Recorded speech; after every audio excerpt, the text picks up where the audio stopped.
Thanks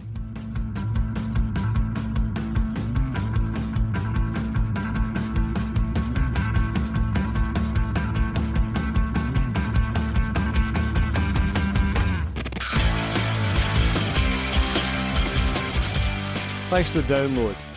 Before we start this episode, it'd be great if you could rate the podcast on Spotify or iTunes or wherever you get your podcasts from, as this helps me know how we're doing, if the content is hitting the mark, and it also brings it to the attention of potential listeners. If you do like the pod and like to support it, then you can check out the Buy Me a Coffee link in the show notes, which helps with ongoing costs such as website hosting. The guest today is Andrew Long, a Cold War historian and author whose book, The Story of BRIXMIS and the Secret Cold War, Intelligence Gathering Operations Behind East Germany, was released on the 30th of July this year. The German Democratic Republic, or East Germany, was the front line in the Cold War, packed with hundreds of thousands of Soviet and East German troops, armed with the latest Warsaw Pact equipment, lined up along the 1,400-kilometre inner German border. However, because of the repressive East German police state, little human intelligence about these forces reached the West. Who were they?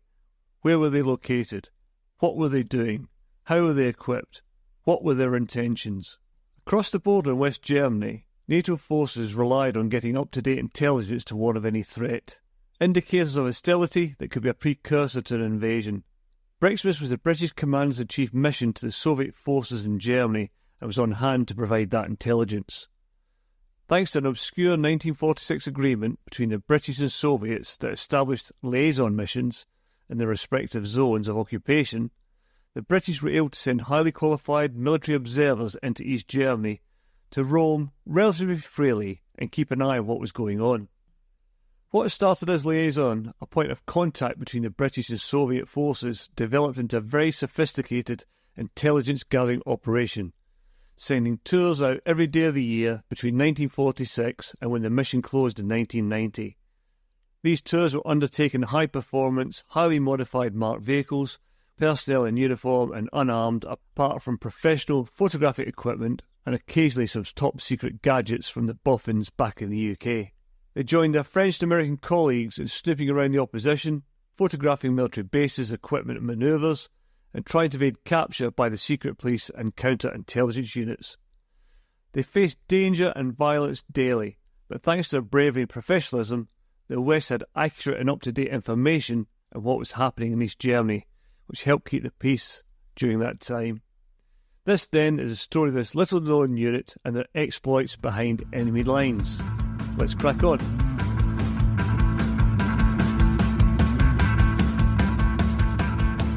Thanks for coming to the podcast, Andrew. Can you start by telling us why you're so interested in the Cold War and why you wanted to write this book? My interest began really back in 1986 when I visited West Berlin and East Berlin on an orchestral tour, would you believe? So I went through Checkpoint Charlie, had the tour of East Berlin, which was fascinating. I was already there for the history, I was there for the music. It was still very good. Then the interest lay dormant for about 3 decades. But recently, back in 2015, I started researching the Cold War as a hobby. And it's snowballed into what's turned out to be a full-time occupation. And then in terms of BRIXMIS, I was researching one of my other books, Secrets of the Cold War, which talks about various Cold War espionage-orientated areas. And I stumbled across this article by a guy called Major General Peter Williams. And it was talking about the mission, and I'd never heard about BRIXMIS. I didn't know what it was at all.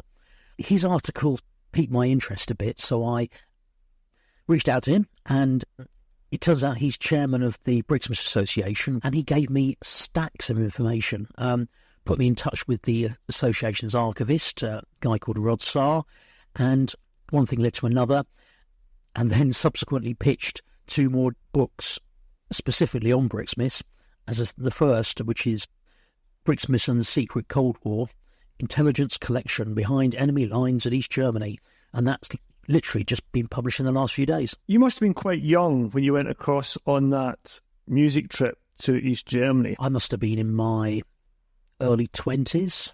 Back then, the Cold War was everywhere, and we forget that. We lived it. It was hanging over our heads every single day.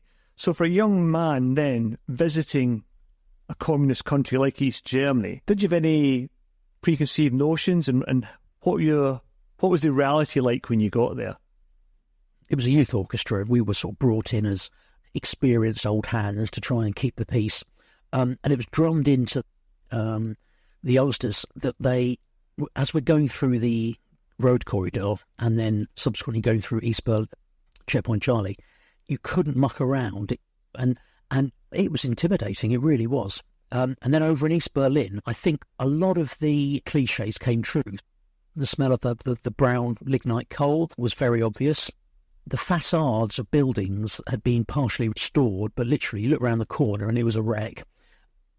And really noticeably, and it stuck with me, round windows and doors, loads of bullet marks, shrapnel marks, but there was obviously some serious fighting. And in the West, it all had a glossy sheen to it, but in the East, it was grim. And of course, you've got the Trabants and you've got all that sort of stuff going off. But yeah, the smell and the unreconstructed state of the place. It's interesting you say that, because I went into West Berlin on the British military train, and we had the same thing where they would come on, they would inspect your passports. Being military, I was more used to that.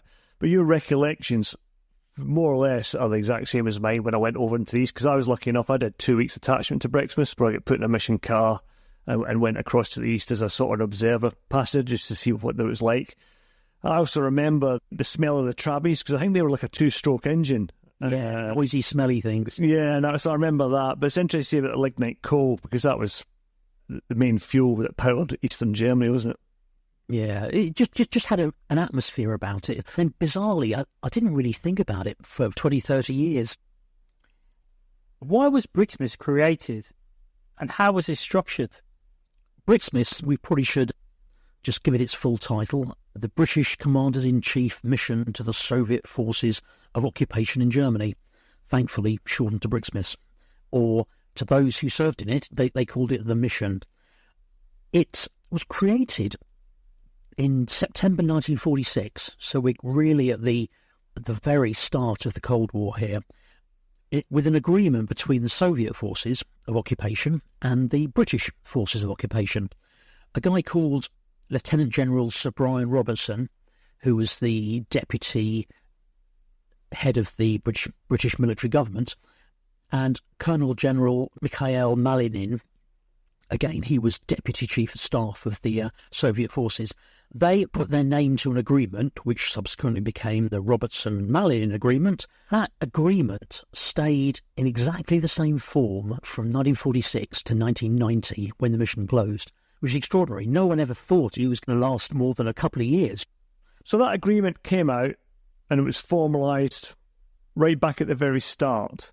Did it then morph into an intelligence gathering aspect, or both sides knew it was going to become intelligence gathering and set up the agreement to do that, therefore that is why it remained unchanged for 40 plus years? It started really as a formal liaison role. So liaison's a funny word. It could mean a lot of things to a lot of people. But it was basically, you had two powers. You had the British and the Soviets. They were neighbours in terms of their occupation zones. They were former allies. And it was needed to make sure that the coexistence was going to be peaceful. A lot of military hardware and traumatised people around, so that they had to be really quite careful with it. And then, as we all know, very quickly the former ally became a potential foe, and the battle lines of the Cold War was drawn. So the agreement initially formalised this military liaison, and it created reciprocal missions in each other's zones. That word reciprocal is quite an important one as well. The Americans and the French signed similar agreements, but a year later, so we were first. And there was also reciprocal Soviet missions, so that the one in the British zone of occupation, which I'm sure you guys know about, is BRIXMIS, and they were based at various places, but right in the middle of BAOR.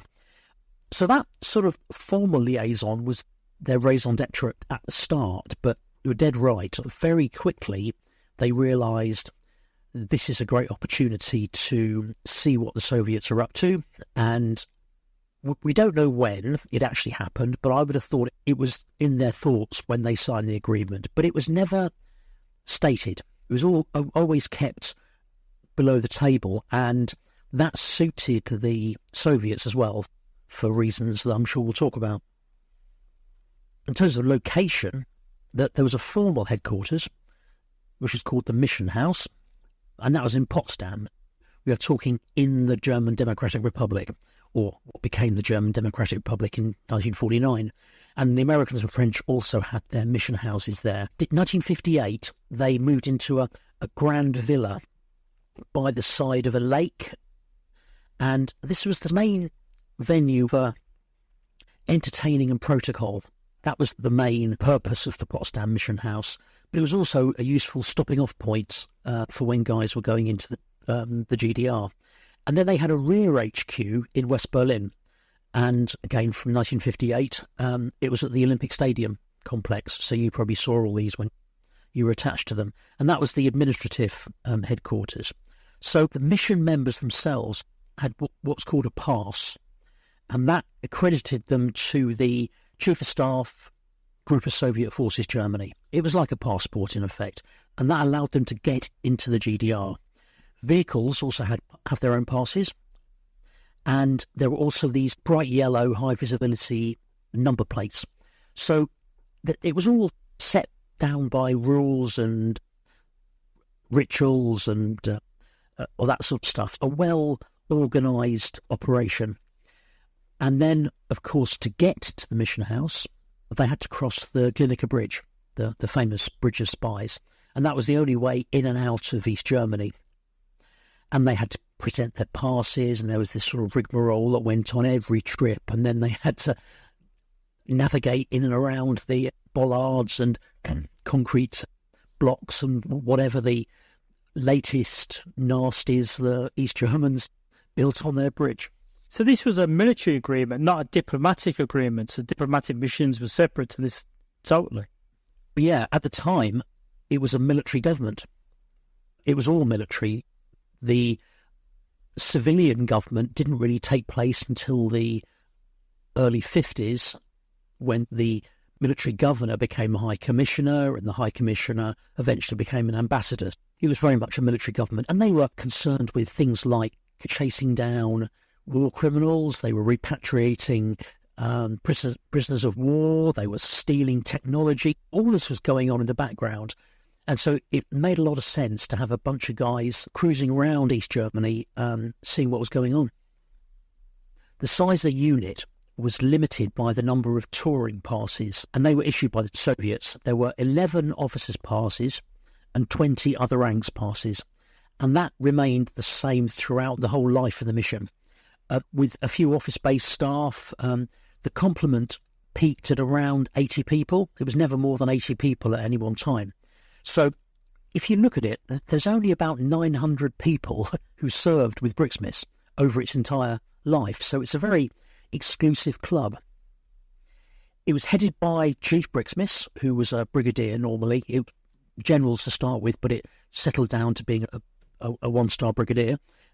And they were mostly generalists, although the last three chiefs, Brigadiers Dodd, Foley and Freer, they all had special forces backgrounds. And then you had a deputy chief. He was an RAF group captain.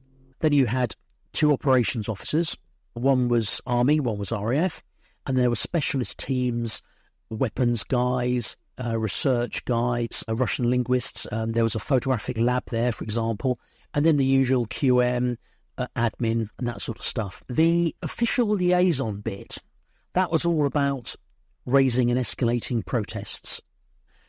If something bad had happened, if there was a border incident, the BRIXMIS guys would raise the issue as a protest to the GSFG.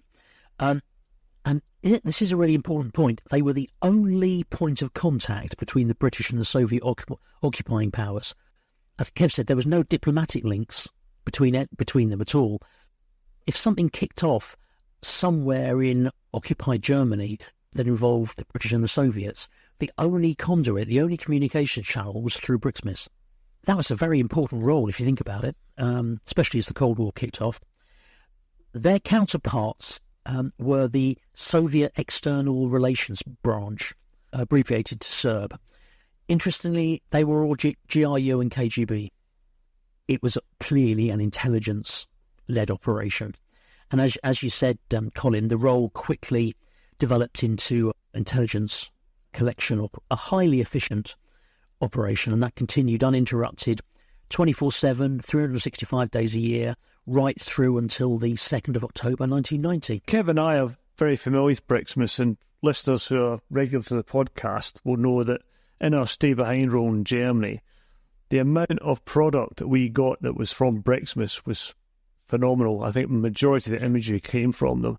And as was said a couple of times previously, your standard imagery when you're in a conventional unit would be full-size view of a T-72, maybe from captured stock or whatever. But the BRIXMIS ones would be under tarpaulins on the back of flatbed railway. They'd be tucked in a wood somewhere with maybe just a flash illuminator of a gun sticking out, or the rear portion of tracks behind a bush. So they contributed hugely to our understanding of the equipment that the Russians and the East Germans had. You're right. They're not photographs taken for the sort of the beauty of the composition. They zoom in on a particular lump or a bump. Yes, because that lump or a bump could be a new antenna. It could be a potentially a new weapon system, a new sensor, even down to photographing the sides of vans, showing the cables coming out from a control van to a radar unit, and then by gauging the thickness of the cables, they could work out the power consumption or the power output, which then told them the power output of the radar. It was all this sort of stuff. And I use the phrase jigsaw. It's an intelligence jigsaw. It created key parts of the overall intelligence jigsaw, be it for British Forces Germany, be it for NATO, be it for the MOD. Just one point on that as well, for the listeners, especially the younger listeners, this is all wet film. There was no digital enhancement. So as well as the telescopic lens, it meant that someone might have to get quite close. Yeah, that particular vehicle to get a shot. Sometimes that required someone getting underneath the tarp. But definitely. It was not the technical advantages we have today. I mean, they used 1,000mm mirror lenses, which was still pretty bulky, about the size of a shoebox, if you like. And then they used Nikon F2s. They had massive, great motor drives underneath them. And they'd sometimes be having 2 or 3 of these different cameras on their laps with different films in, black and white, colour slide, sometimes using infrared film. So you had the right of transit via the RMA, which we talked about earlier, and that allowed tours to be dispatched into East Germany, and their job was to observe and record. They were looking primarily at the Soviet, but also the East German military. And you had primarily 2 types of tours. There was the ground tour, and there was the air tour. So the ground tour had an army focus, and it was looking mostly at the Soviet ground orbat. Command and control, troop formations, training, manoeuvres, exercises, equipment. So obviously you're looking at all the heavy kit, tanks, APCs, trucks, amphibious vehicles. And they would find barracks, training areas, things called TAC routes, a network of tactical crossings across the country for use by tracked vehicles. So they were just like big swathes of mud, basically. But if you parked up next to one of those TAC routes, odds on you were going to see some interesting stuff coming past. And also, you had stuff on the back of flatbed trains being taken from the Soviet Union into Germany and deployed at various training areas around. So they spent many a long hour watching trains go by or waiting for a train to go by, which I'm sure wasn't exactly the most interesting thing, but every now and then you saw something that was absolutely amazing. The other type of tour was the air tour. So again, RAF focus, and they were after aircraft and helicopters air defence systems, surface-to-air missiles, and also their associated radars. So they had a very different experience because their targets were always airfields or air defence bases, and aircraft generally will always take off into the wind, so therefore wind direction and light, where the sun was, pretty much dictated where the mission was going to be. So it was a nightmare for those guys, because the Soviets and the East Germans could predict where an air tour was going to be. So it was the mission's job to basically evade the Stasi, the NVA, the East German Army, or the Soviets, and they were up against the Spetsnaz and people like that. So it was quite a sort of challenge, especially for the air tours. The ground tours, the Army guys had a bit more flexibility. How were BRIXMIS personnel selected, and what training did they have? Because of the small scale of the unit and its covert nature, recruitment was a bit unconventional. It didn't really follow the usual postings sort of regime that the Army uses, or the RAF uses. There was quite a lot of informal contact. I mentioned Peter Williams. He was on the intelligence staff at the Berlin Infantry Brigade, and he saw these senators and admirals driving around looking all muddy and bedraggled, and wondered what on earth these guys were doing. So he started asking a few questions and began to realise, crikey, that sounds like a good posting. He then tried over a period of perhaps a couple of years to basically position himself that he could get invited to join. It's a very strange way to go about recruiting, but basically it meant that they could get the right type of people for the job, because that there were an unusually specific set of skills that the guys had. On the officer side of things, you'd get people coming from various different parts of the military. NCOs were generally poached, I think, from regiments, so that they'd get a senior NCO who was reliable and knew his stuff, and they would acquire them that way. Drivers tended to come from the RAF or the Royal Corps of Transport, and quite a few of them came from 8th Regiment, RCT, based at Nelson Barracks in Munster, and they were the guys who were driving around the tactical nukes. So they had high security clearance, and so that they were perfect to bring into the mission. Officers and NCOs tended to come from the combat arms of the military. They were used to riggers out in the field, whereas other people may not be so comfortable. There was also a strong representation from the intelligence corps as well, which obviously, given it the fact that it's an intelligence operation, there was representation from Hereford there. So you had a senior SNCO, a warrant officer. Normally, he'd take the tactical lead role within the mission, and if the guys were from the SAS or the intelligence corps, they were always badged either as Royal Signals, Royal Corps of Transport, or the Paras, because obviously they did not want to have people known to be SAS or intelligence corps. And then in terms of training, sometimes you could end up doing up to 2 years of training for a 2-year posting. Tour officers had to be Russian linguists. They had to do a 18-month Russian interpreters course. They came out with a very high qualification that allowed them to go into high-level meetings and obviously be trusted to properly interpret. And then there was also the Intelligence Special Duties course at Ashford. All members of BRIXMIS, be it tourers or back-of-house people, all had to go on this course. It was based down at Ashford at the Intelligence Corps HQ, and it was a really intensive section in recognition, all kinds of Warsaw Pact kit, photography techniques, again, critical part of the mission, tactical training, evasion, defensive driving, aggressive driving, and all that sort of stuff. And so on this training course, they went and did some live tours, and they had the directing staff basically acting as the Stasi, trying to find them, and then they were detained and arrested and had to go through the sort of the interrogation part of it as well.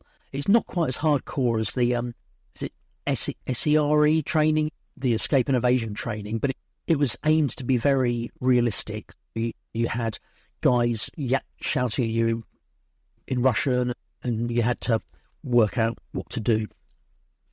So the tour in itself, 3 people. You had a tour officer. He was in charge of photography. He was, as I said, he was normally a Russian linguist. And he was also responsible for navigation. So he'd sit in the back of the car.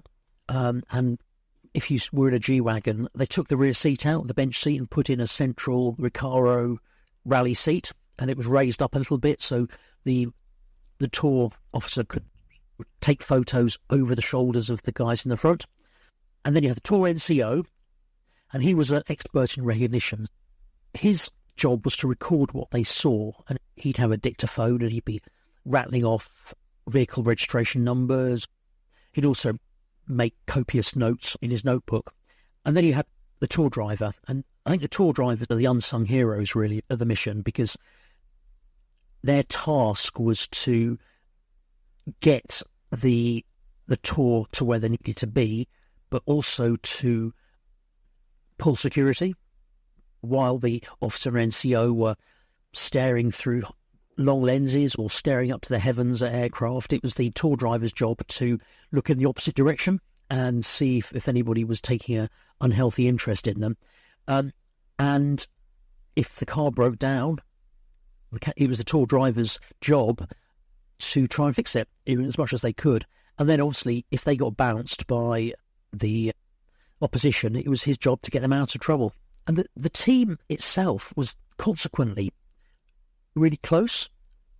There were obviously barriers of rank that have to be in the military, although I'm told that sort of towards the end those were slightly eroded a bit, but they all had a say in what was going on. The tour driver had the final say as to whether to stay or to go. There might be a brigadier in the back seat, but it was a corporal who would actually make the decision. If he felt that there was an issue, he'd bug out, and unless the tour officer was a bit of a twit, that he would accept the driver's judgment. And that sort of close-knit teamwork, given the fact that you're stuck in a car for 3, 4, 5 days at the same time. But it also meant that they socialised together. The families socialised together. There was an all-ranks bar in London Block where they were based, so they could decompress after a tour. How many days did they deploy in the ground for on average? To start with, in the early days, they'd go out once a week. They'd stay in hotels. It was all very civilised, don't you know? But by the time, really basically from the 70s onwards, where the threats got greater, they would go out normally for a 36-hour long tour. Then they'd come back, wash and brush up, do a little bit of paperwork. Then they'd go out for another 24-hour tour. And then they'd also try and get a local tour in. And a local tour is in and around Potsdam, because basically within sort of the Potsdam area, and I suppose you'd call it the west side of Berlin, you had a huge amount of military there. You had the NVA that were there, the Soviets were there, and you could travel perhaps 20 miles from Berlin and you'd see an awful lot of kit. They do all of that in a week. So then come the Sunday or whatever time their week started, you do it all over again. So it was very intensive and not very good for family life, to be honest, and relied on the energy and professionalism of the guys to keep going. I think it's worth mentioning as well, throughout all this, these missions were unarmed. So even though they're operating on the eastern side, everyone else had weapon systems with no QRF. Yeah, that's a very good point.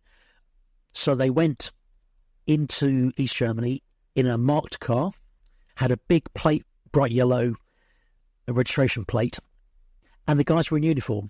That was a key part of it. So that they had a particular version of the uniform. They used woolly pulleys. They used, is it shirt green hairy or whatever? Oh, yeah, this Hairy Mary. Yeah, Hairy Mary.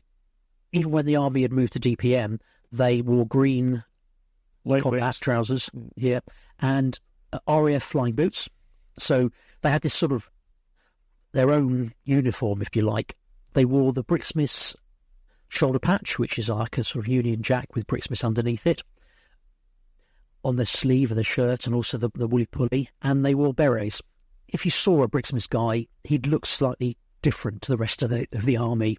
It's a strange mix, though, isn't it? You got these guys who stand out when they're in Eastern Germany, but in actual fact, they're then trying to do a covert job. They're trying to push the boundaries as far as they can.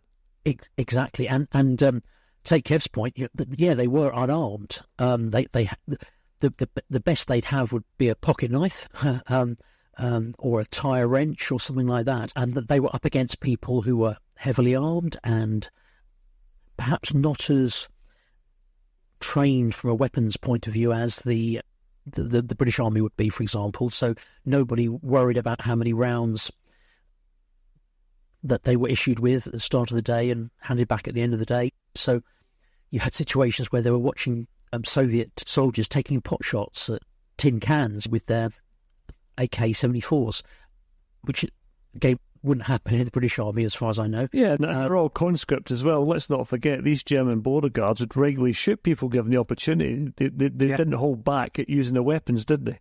They were incentivised to injure and take the life of mission members. They were paid bonuses. Where BRIXMIS could get the advantage was by the vehicles they drove. They were higher performance. They were highly modified. We'll talk about that in a minute, perhaps. They ran on Western fuel, so it wasn't the sort of stinky, smelly two-stroke Trabants, and I think it's Minol was the state petrol station, but it was low-octane stuff anyway. The tyres were better. So they used all-terrain tyres or winter tyres, depending on time of year. And their training, the tactical training particularly, and their knowledge of East Germany. So they knew East Germany better than the East Germans did. They would know a path that took you through a particular wood that exited at a particular place. And because they had literally driven every single road and track of East Germany to produce the maps that the mission used, they had that advantage that they could play. But again, yeah, don't forget, the other guys were armed. The final type of touring, they flew the de Havilland Chipmunk, based at RAF Gatow in West Berlin. And of course, the Russians knew exactly what they were doing, but no one actually talked about it. And they'd fly around the Berlin Control Zone, which is a circle that goes around Greater Berlin, covers all of East Berlin, covers much of that local military concentration that I talked about a minute ago. The Chipmunk's a tandem two-seater, so the pilot would sit in the back and the observer would sit in the front, and he'd have cameras, all kinds of cameras and lenses rattling around the cockpit, and then the Chipmunk would fly down as low as 500 feet, 300 feet, really very low, circling around barracks and airfields and things like that. Some of the photography they got out of these Chipmunks, down to reading the serial number on a T-64 engine block, tank engine block, when it was opened up for servicing. They found out the calibre of a certain gun, I can't remember what it was now, by reading the Russian on the ammo boxes that were stacked up.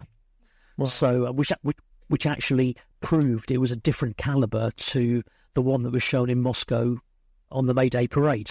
They're getting some really incredible detail. And because they're seeing Berlin, or Greater Berlin, from a sort of overhead shot, they could pinpoint something that, oh, actually, that's interesting. I can't really see it. Tell you what, we'll task a ground tour to go and explore it on the road, and vice versa. If there was something that a ground tour couldn't see, but it was within the Berlin Control Zone, they could send a Chipmunk up and basically drop in and take some pictures. So that was a really important part of the mission, and hugely valuable intelligence. We've talked about photography, the specialist equipment they're using there. What other specialist equipment, and what about the vehicles, did the missions use? One point about equipment in general, be it vehicles, cameras, or camping equipment, whatever, everything was funded by the West German government occupation budget. So basically, as part of the occupation that lasted all the way through, as I say, to reunification, the West German government had to fund military activity inside Berlin. The West Berlin Senate, the local government, they organised the sort of disbursements of these funds. And basically it meant that the MT section or the QM could avoid all the heavy-duty MOD procurement and the sort of bureaucracy, and they could talk directly to people like Nikon, Mercedes, Opel Rally Sport, for example. They could have these dialogues without having to go through the usual bureaucratic hoops. And that meant they could basically have the best kit out there. So when it came to tour cars, it was a very important, crucial part of the job. You had to carry 3 personnel in reasonable comfort. They've got to basically function for 3, 4, 5 days inside the tour car. It had to take all their equipment, and they had a lot of equipment. It had to perform well on the road, but also off-road. It needed to be a stable photographic platform. They were carefully selected. You went through an awful lot of stages to get the right car. They were extensively modified, and I'll talk about a couple of the modifications in a sec.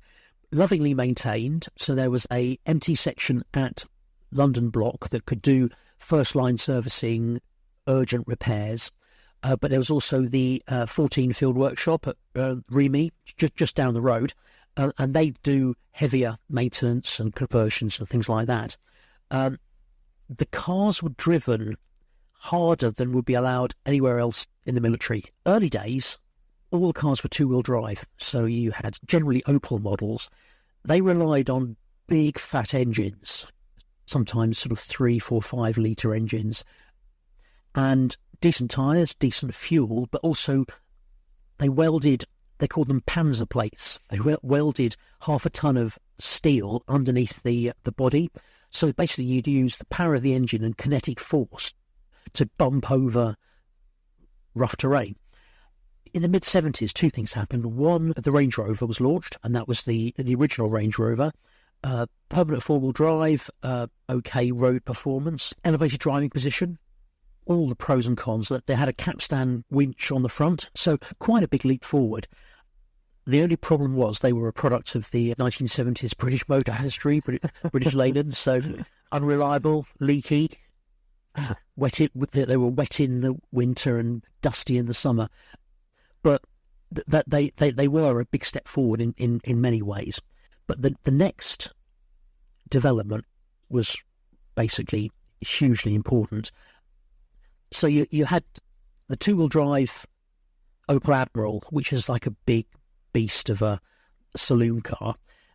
A company called Ferguson Formula developed this retrofit 4x4 kit. They would send these Admirals over to Coventry, where the factory was, and they literally spend, I don't know, £20,000-30,000 worth of conversion to convert an executive saloon to a off-road beast. That it was incredible technology, and then after a while, the kits, the conversion kits came in kit form, so 14 Field Workshops could actually do all the conversions for them. And then in 1980, the G-Wagon came along, and to start with, the short wheelbase one, they borrowed one and took it round the test track in Grunewald and rolled it, because basically it didn't have the slope, angle of approach slope that the Range Rover could. So a Range Rover could easily go at 45 degrees. The G-Wagon couldn't, the short wheelbase one. So they rolled it and returned it slightly bent to the dealership. And then a couple of years later, the long wheelbase G-Wagon came along, and that was it. They found their perfect tour car. It was reliable, amazing off-road performance, pretty good on-road performance. It wasn't as good as the Senator. I was blisteringly fast on the road, even with all the conversions to it. But the G-Wagon was adequate performance, but it was a lot more space and had a powered winch at the front for recovery and that sort of stuff. The other key modification, and the people generally quite like this, are the famous James Bond switches, the custom lighting panel. I don't know if BRIXMIS ever called them James Bond switches, but certainly they get referred to that in the sort of media. So basically, there was a custom wiring job that you could individually control every single one of the lights. So on the front, you had infrared spots, so you could use that with night vision goggles. You had various different spots on the front of the car, and you could control them with a number of switches that were on the dash or between the seats. So you could turn all the lights off, and you had a situation where the driver would be hurtling along doing 80 miles an hour down a road in total darkness, wearing night vision goggles. And that must have been absolutely terrifying for the passengers. But they also could switch the brake lights off. You're being chased by a Stasi car. All of a sudden, the brake lights turn off. You turn left. The Stasi car goes straight across and ends up in a field. And that did happen. You could just have a single headlight. So from a distance, it looked just like a motorbike. And also you could have a combination of lights, and you could change the brightness of them on a little rheostat thing to look as the dim lights of a Trabi. It was a real cloak and dagger bit of kit, but it gave them a massive tactical advantage. We talked about photography. That was, again, a major pastime for the guys. But they had various other specialist kit. Image intensifiers were used a lot. They'd stick them onto the front of their cameras. I think there was is it individual weapon sight that would go IWS, IWS. Yeah. So it's the same sort of kit and the same bulk. Night vision goggles, they had the various different generations, generally acquired from the Yanks, but they used a variety of those. They used specialist long-distance microphones. There's something called the Black Banana was one of them, and you could point it at a vehicle at some distance and get a recording of the sound of the vehicle or the rate of fire of a gun and that sort of stuff. They had the early thermal imaging cameras, and these things were huge. They take up the entire boot, and they were ultra secret. So the instruction was that if you got detained, your job was basically to smash them to pieces before the East Germans could get there. And then there was a load of sneaky beaky kit that the boffins made at the MOD. Special keys, special tools for certain things. There was a variety of stuff. And all those specialist tools had to be hidden in plain sight in a toolkit. So, yeah, it may be a key that could open a T-64 tank, but it looked a little bit like a tyre wrench and that sort of thing. It's interesting you mentioned that equipment there, because something Kevin and I have touched on in a lot of our Cold War podcasts, not only with our own role, but discussing other roles like BRIXMIS, is there wasn't a lot of kit back in the 80s and the 70s. No. You know, a lot of it was the Mark 1 eyeball, commercial off-the-shelf equipment. Now you go into a firearms dealer today and you can pick up thermal imaging the size of your fist and everything else for a couple £100. Like you say, this stuff was bulky and huge. So I think when you look back on it, you're very much relying on the intelligence of the guys to be able to record things as best they could, but also probably I'd imagine they'd be using the descriptive powers and the guile, if you like, in order to capture information. Yeah, very much. Obviously, you had the specialist stuff that was produced by MOD or Porton Down or whatever part, but also manufacturers, because they worked closely with people like Nikon. Nikon would say, "Oh, great! I've got this new lens. Can you try it for us?" And what good way of field testing a new product, but see if it can survive on tour.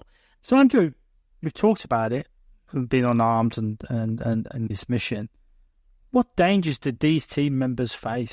We've talked about the opposition. You've got the Soviet forces. The Soviet Air Force tended to be more aggressive than the army. I don't know why. Perhaps they were higher caliber of conscript or something. But you also had Spetsnaz teams who were specifically anti-mission, and they were quite nasty to deal with.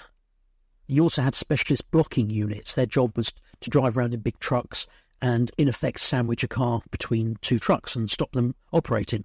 You had the Stasi, and they were persistent, they were nasty, they were very sneaky in the way they went about things, and they were a right pain in the backside. They weren't supermen. They had an approach that you could understand, and you could probably actually defeat them just by a sort of a Western mentality. And you had the NVA, the East German military, and they were all trying to disrupt the tours. So Whilst the RMA gave them permission to travel around East Germany, apart from notified restricted areas, they really tried to stop the missions, all the Allied missions, from working. Interestingly, the forces did not recognise the East Germans. So as far as the East Germany was concerned, there was no diplomatic recognition there. And that was always a bone of contention for the East Germans, and they did their level best to try and stop the missions, but basically they didn't have a role to play. The relationship was between the Soviets and the British. So the tour car had a similar sort of protection to a diplomatic bag or a diplomatic courier. So in theory, you weren't allowed to touch it. You weren't allowed to go inside it. Frequently, however, that was completely disregarded. So you've got situations where was a very notable example. The Chief BRIXMIS was brigadier. He's hauled out of the car, beaten up, thrown against a tree. The inside of the car ransacked, vandalised, all the equipment stolen, and it was meant to have protection, but actually, as far as normally the East Germans, but also the Soviets, it was generally ignored when it suited them. You had all kinds of physical violence. You had vandalising, wrecking tour vehicles. You had blatant stealing briefcases and running off into the distance with a briefcase full of maps. You had rammings where vehicles were basically forced off the road, and then you had tarping. That was an interesting one. So basically, they'd stop a vehicle and they'd cover it with a really heavy tarpaulin so that they couldn't see out. Evasion, that could be quite kinetic. You're talking really high-energy car chases where you'd be blasting along an autobahn, you'd then turn off and then across a ploughed field. What was most controversial, though, was the deliberate targeting, where efforts were made to assassinate, to murder, to kill, however you want to put it. Shooting incidents were quite common. One of the most serious ones in the early days was in 1962 when a RAF driver, a guy called Corporal Day, was shot. Basically, a Grappo, a border guard, emptied his assault rifle at a tour car that literally put a full clip into this Opel Capitan. Day was hit multiple times, really badly injured, and had to spend a few rather unpleasant weeks in a East German hospital. He survived, thank goodness. This was 1962, so the war had just gone up. He retired as a warrant officer in 1991, so he obviously carried on his career. But then in March 1982, it all got horribly serious. A French mission car was deliberately targeted by a Stasi hit squad. So they set up this ambush, and the Mercedes saloon car was rammed at speed by a 10-ton NVA truck and a trailer combined, so it had a hell of a lot of mass.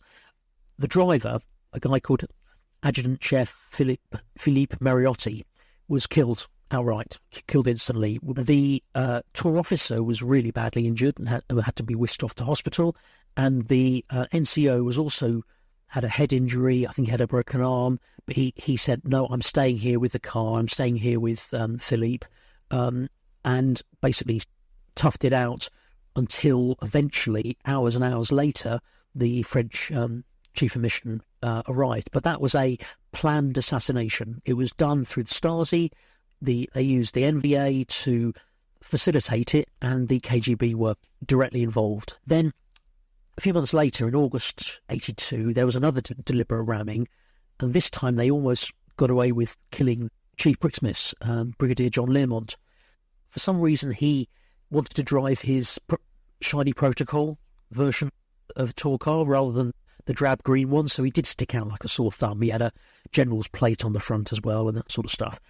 Anyway, outside a NVA radar site, a 12-ton truck hurtled out and basically T-boned the senator.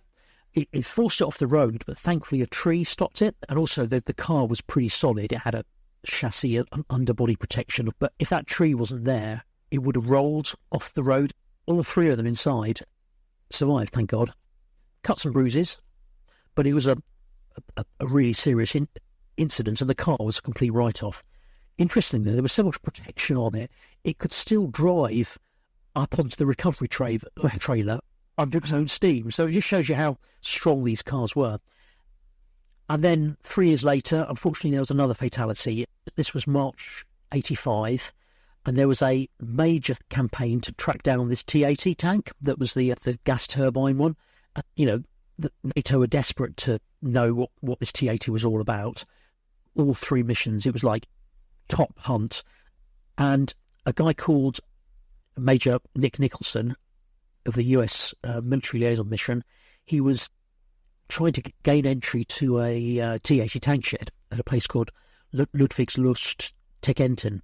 And out of the woods, a Soviet sentry sort of pottered. He'd probably been having a kip, and surprised to find a G-Wagon parked outside his shed. He opened fire, and first shot narrowly missed the driver, a guy called Jesse Schwartz, I think his name was. The second shot got Major Nicholson, and he was basically lying there just on the side of the road by the G-Wagon. Jesse, his driver, tried to get out and administer first aid, although actually the wound would have been fatal anyway. But the Soviet sentry just basically put a gun to the driver's head and said, "No, you stay there."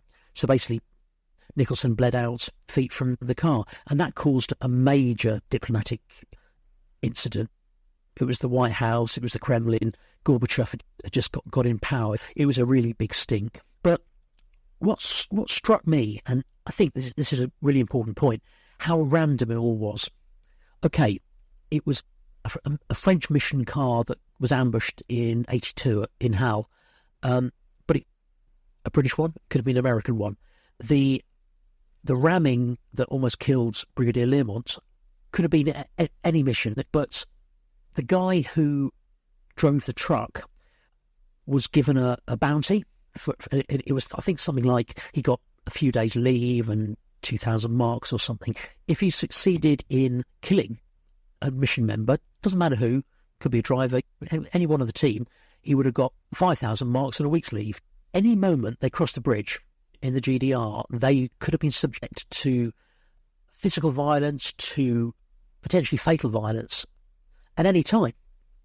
It was as random as that. The professionalism, the bravery of these guys to go out day after day, unarmed, as Kev was saying, it was amazing. They had the skills and the resilience to cope with it. But yeah, they were at mortal risk every time they crossed that bridge. And without immediate support.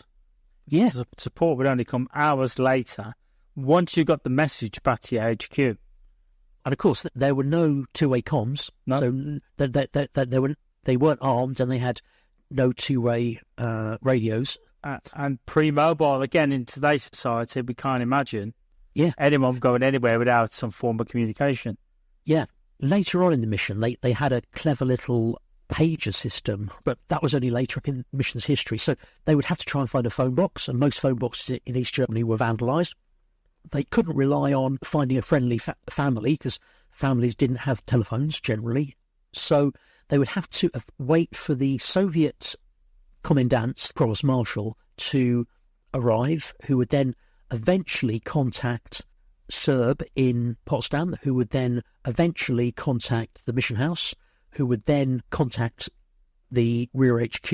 It was a very challenging environment for them to work in, and again, testament to their professionalism. They went out every day to do the job. BRIXMIS is one of the post-war success stories for intelligence gathering, and often turned up intelligence scoops that were shared with the Americans. However, the information it obtained was often given a lower classification than that of GCHQ. So really a two-part question, Andrew. Why was that? And can you give us some examples of the vital intelligence obtained during the mission time? Scoops, that's what they called sort of something that was new or unusual. They were rare, but they were much prized, and there was a lot of competition between tour officers and between the different missions, always wanting to get one up on their colleagues. The intelligence was routinely shared with the French and the US missions. when they got back after each tour, they filled something called a tour highlights form, and then that was literally a carbon copy was sent straight to the French, straight to the Americans, and that was reciprocal. They shared that. The Americans had a proportion of the scoops, even though their mission was much smaller. And the reason is actually quite interesting, because the US MLM received the full package of intelligence from the massive Cold War US intelligence operations. So they had SIGINT, they had loads of photography coming from the overflights and that sort of stuff, satellite imagery, and that allowed them to basically have an advantage on the scoop front. It's not that they were necessarily better at their jobs, they just had better information. It suited, however, to keep BRIXMIS at arm's length from GCHQ, from HUMINT, MI6, SIGINT coming out of Teufelsberg or West Germany, because it allowed a certain amount of plausible deniability. So scoops had to be earned the hard way. Over time, the tour report, they were like quarterly to start with, then half-yearly, then annually, and it was sanitised. The information was pretty low level, and it was downgraded to confidential. But the most of the business was transacted in technical reports that went to desk officers at the MOD or to NATO or to whatever, and they were graded secret or higher. The Chipmunk operation I mentioned, that was classified secret, although it was obvious what they were doing, but it was still secret from a security point of view. And the intelligence product was top secret. It's not public, but the relatively overt side of it was, yes, classified as confidential, but the real business was done at a much higher level. But the fact that it was the tour reports were lower classification levels, that allowed more sensitive material, perhaps got from one of these other sources, GCHQ, SIGINT and such, to be disseminated and basically attributed to BRIXMIS and distributed to frontline BAR units, for example, because that they wouldn't compromise the more sensitive source. A lot of the intelligence they got was very, I say it's mundane, no, that's the wrong word. It was very detailed stuff. It was looking at detailed ORBAT information, unit numbers, the markings on vehicles, vehicle registration numbers. All that was really important because that helped explain where Soviet units were operating, where they were moved around Germany. It was like a big jigsaw that the different parts moved around. Rail watches, for example, would demonstrate equipment coming into Germany and going out of Germany. So really important to understand numbers of tanks, of vehicles and that sort of stuff. Routine training, manoeuvres, the training cycles, troop rotations, all that was really important material. It wasn't very sexy though, but it was hugely important. So in terms of scoops, there's loads in the books. A lot of them were first sightings of kit outside the Soviet Union. Right back in 1959, there was the SA-2 guidelines, SAM. That's the one that shot down Francis Gary Powers in the U-2. It was widely used in Vietnam, but back in 1959, it was still pretty much brand new. The Foxbat, MiG-25, that was first spotted in 1974 in East Germany. T-64 tank, it was spotted in 1976. There was a really good operation that actually combined SIGINT with mission operations, was looking at a cluster munitions weapon on the MiG-27 Flogger. And that was a brilliant bit of detective work that identified a training sortie that pinpointed the use of this new cluster munition. And then famously there was some SS-23 spotted at a training area, and the SA-10 Grumble SAM system. What's really interesting is, of course, a lot of this kit now is finding its way into Ukraine. It's still being used by the Soviets, still being used by the Ukrainians. And of course, these guys were looking at it back in the 70s and 80s. All of this was a major contributor to the MOD and to NATO and the indicators of hostility, the sort of early warning system that, yeah, the Soviets are up to something. And it was a crucial part of that process. You spoke with a number of BRIXMIS veterans as part of your research. What was that like? And how open were they? And what did they think about their contribution to the Cold War? The BRIXMIS Association, I've mentioned earlier, were fantastic. They gave me access to their archives, to a load of images and documents, and also access to a load of veterans. Being incredibly generous with their time and their knowledge. A lot of it basically wasn't in the public domain when Tony Geraghty and Steve Gibson did their books back in the late 90s or mid-late 90s. So a lot of declassified stuff, and also stuff that's just worked its way to the surface. The guys are really proud of their service, understandably, because they did an amazing job. And as I said, there was a very close team spirit, esprit de corps, if you like. I think to a man, they'd all say that their BRIXMIS posting was their best tour in the military. It stuck with them, and that's why the association's so active now. The guys are getting on a bit, but they still meet up for regular reunions and events and that sort of stuff. And I'll be meeting quite a few of them. Really looking forward to this at the book's launch. I think we've got a really good turnout from BRIXMIS veterans there. One of their mission, the mission's mission, is to make sure that BRIXMIS isn't forgotten, because it's so easy to gloss over quite a small unit that had a very low profile for operational reasons. They're also keen that veterans are officially recognised for their unique contribution, and they've been trying to get a BRIXMIS clasp onto the General Service Medal. So they put in 2 applications so far and have been rebuffed twice, unfortunately, by the Honours Committee. They're a victim of their own success in that it was a covert unit, so therefore a lot of people in today's military who are making decisions will have absolutely no idea who BRIXMIS were. And obviously the memories of the Cold War now are fading, and the relevance of it and the dangers of it and the importance of it were ancient history for a lot of these people. They didn't appreciate really the risks that these guys were taking.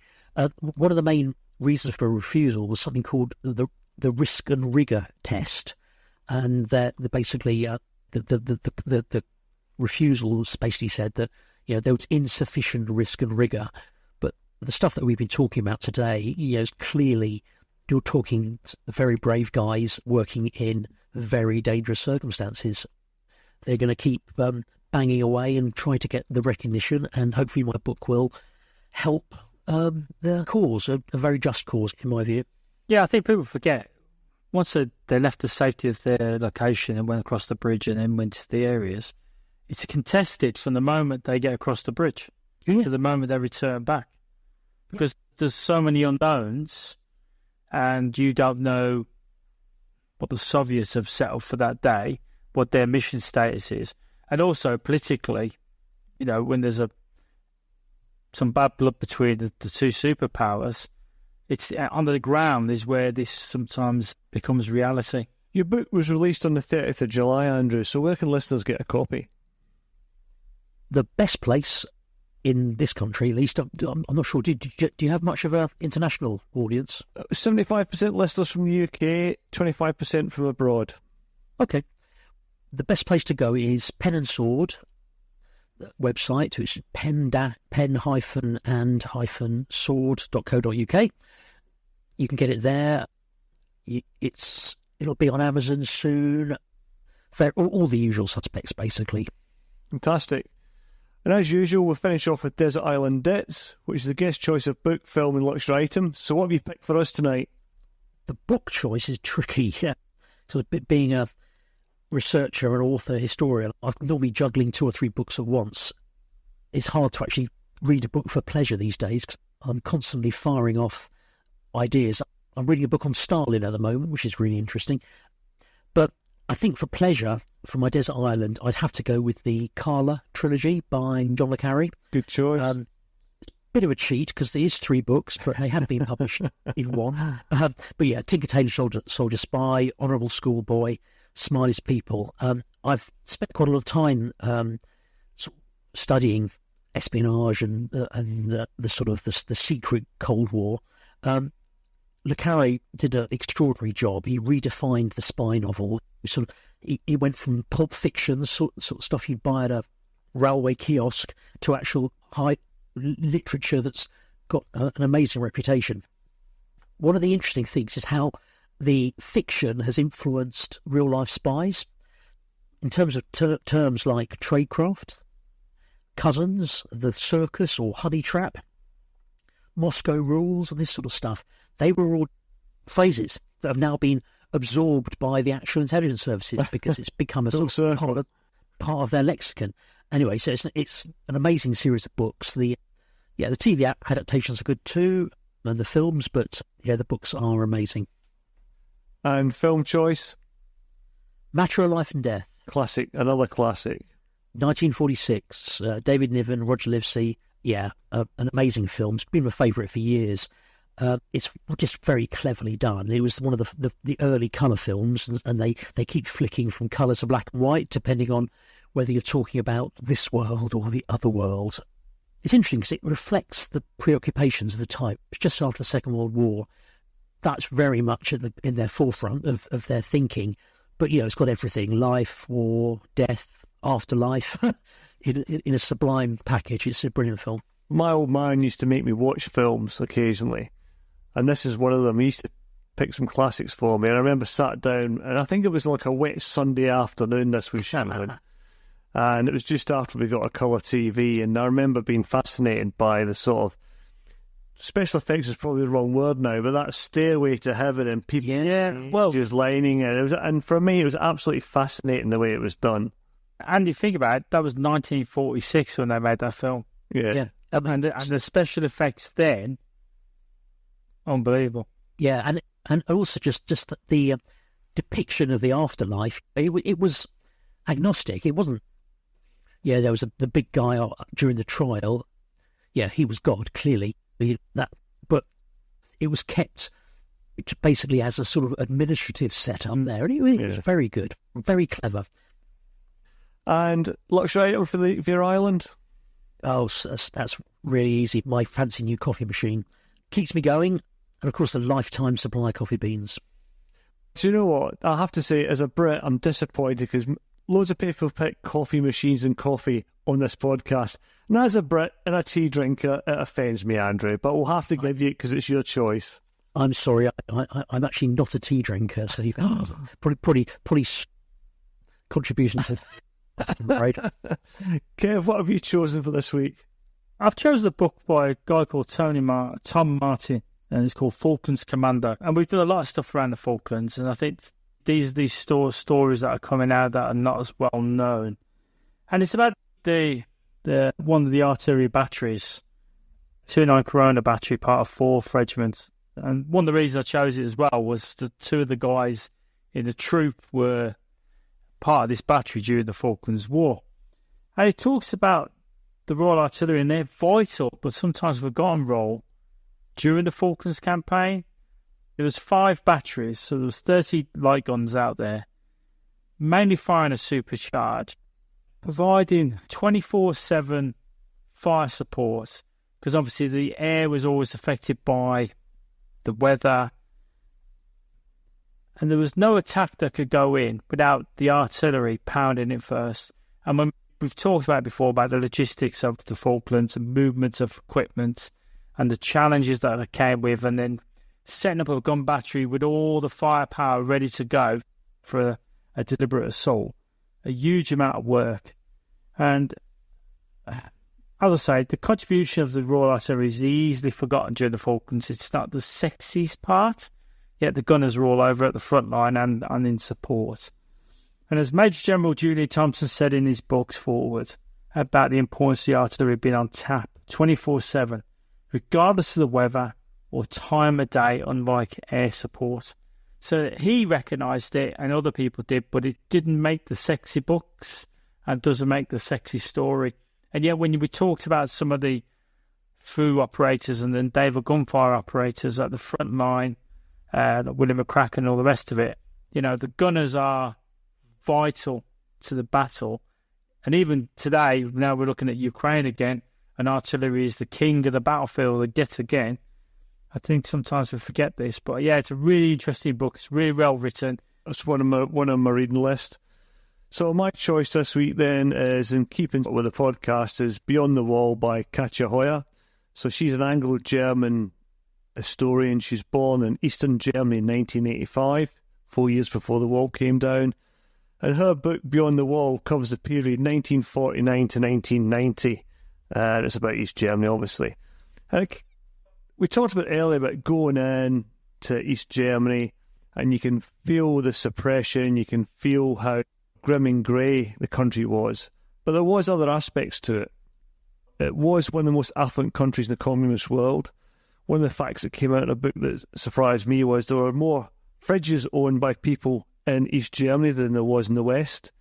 And more women went to university and were in the workforce than there was in the West at the time. But I think it's fascinating in other respects because it's a country that exchanged one dictatorship for another. So the people for half a century really knew no different. But life went on, and Katja tries to give the sort of the social aspect of life in the East and bring a human face to it. She has had a bit of flack from reviewers and some people on social media saying she's painting too rosy a picture of it. I don't think that's necessarily the case. I think she's just opening up another view of life under communism. So I found it very interesting and highly recommended. That's it again for another episode, and thanks to Andrew for being our guest, coming on the podcast and telling us the story about BRIXMIS, and to you, the listener, for your continued support and suggestions. Please keep them coming in. Send it by email, our social media links. I accept letters, postcards, still. Very easy, Jeff. Find us on all the usual suspects, including Instagram, Facebook, YouTube, and Twitter. If you download us from iTunes and like the podcast, it'd be great if you could leave us a review there or anywhere else where you get podcasts from. But as before, if it's not a good review, you don't have to bother. Thanks again to Nick Beale for his continuing help and offering technical support through his company ISAR. See you next time on The Unconventional Soldier.